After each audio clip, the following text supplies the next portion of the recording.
Hi viewers, ప్రస్తుతం మనం యాదాద్రి భువనగిరి జిల్లాలో ఉన్నటువంటి భువనగిరి ప్రాంతంలో ఉన్నటువంటి హాస్పిటల్లో ఉన్నాం. ప్రస్తుతం మనతో సూపరింటెండెంట్ గారు ఉన్నారు. సో వారిని అడిగి తెలుసుకుందాం. కామన్గా ఏంటంటే ఈ చలికాలంలో కొన్ని జాగ్రత్తలు తీసుకోవాల్సిన అవసరం ఉంటుంది. ఎస్పెషల్లీ చిన్నపిల్లలు కానీ, గర్భిణులు, వృద్ధులు, వీళ్ళు చాలా వల్నరబుల్ అన్నట్టు. ఇప్పుడు ఈ చలికి తట్టుకోలేక రకరకాల సమస్యలు వస్తుంటాయి. అదేవిధంగా కొన్ని మెడికల్ ప్రాబ్లమ్స్ కూడా వస్తుంటాయి. అంటే ఆస్తమా అనేది ఈ చలికాలంలో ఎక్కువ కావడం అనేది జరుగుతుంది. మామూలుగా ఆస్తమా పేషెంట్లు ఉంటారు, అది కంట్రోల్లో ఉంటుంది, మెడిసిన్స్ మీద ఉంటారు. ఎక్కడైతే చలి ఎక్కువ ఉంటుందో అప్పుడు నార్మల్గా ఉన్నటువంటి పరిస్థితి ఏమవుతుందంటే అప్పుడు అగ్రవేట్ కావడం అనేది జరుగుతుంది. అంటే సడన్గా దమ్ము ఎక్కువై హాస్పిటల్లో అడ్మిట్ కావడం అనేది అట్లాంటివి జరుగుతుంటుంది. కొన్ని నివారణ చర్యలు పాటించుకున్నట్లయితే చాలా వరకు సమస్యను మనం కంట్రోల్ చేసుకోవచ్చు. ఎస్పెషల్లీ చిన్నపిల్లలు, వాళ్ళను ఎప్పుడు వామ్గా ఉంచాలి, చలికి ఎక్స్పోజ్ కాకుండా. సో అన్ని కేర్ తీసుకోవాలి, వెచ్చగా ఉంచాలి, తల్లి పక్కన ఉంచాలి. ఎస్పెషల్లీ న్యూలీ పుట్టినటువంటి బిడ్డ, న్యూ బార్న్ బేబీస్ని మంచిగా మనకు వులెన్ క్లోత్స్లో కవర్ చేసి వెచ్చగా ఉంచుకున్నట్లయితే చాలా వరకు సమస్యను ఓవర్కమ్ చేయొచ్చు. తర్వాత ఇంటి తలుపులు అంతకు ముందులాగా కాకుండా మంచిగా బయట నుంచి ఎక్కువ చల్లటి గాలి రాకుండా జాగ్రత్తలు తీసుకోవాలి. సో అదేవిధంగా ఇప్పుడు వృద్ధులు ఏంటంటే geriatric patients, they are very much vulnerable. ఇప్పుడు మన జనరల్ పీపుల్ తట్టుకున్నట్టు వాళ్ళు చలిని తట్టుకోలేరు.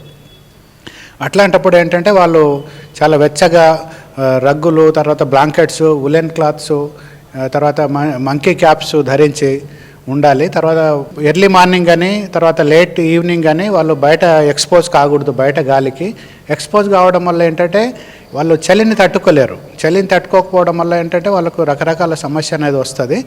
సో ఈ కొన్ని జాగ్రత్తలు తీసుకున్నట్లయితే వృద్ధులు చాలా వరకు మనకు ఆ చలి తీవ్రతను కాపాడుకున్నట్టు. ఎస్పెషల్లీ మనకేంటంటే ఫిబ్రవరి ఎండింగ్ వరకు కూడా చలి తీవ్రత మనకు కనిపిస్తూనే ఉంటుంది కాబట్టి సో కొన్ని జాగ్రత్తలు తీసుకున్నట్లయితే చాలా వరకు సమస్యను నివారించవచ్చు.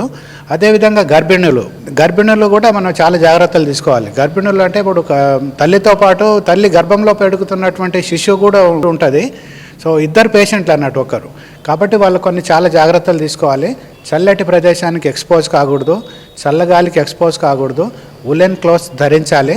బయటికి వెళ్ళినప్పుడల్లా చాలా ప్రొటెక్టివ్ మనకు స్టెప్స్ తీసుకొని బయటికి వెళ్ళాల్సిన అవసరం ఉంటుంది.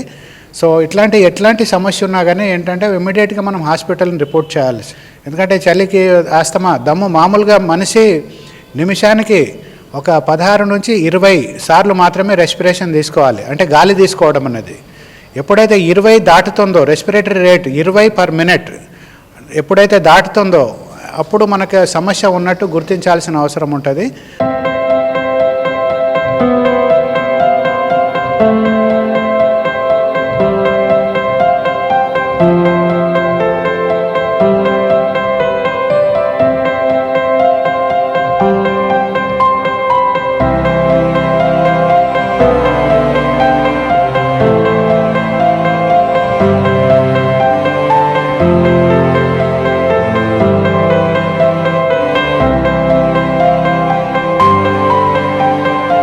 Please subscribe to the channel and download the Politicos app from the links in the description.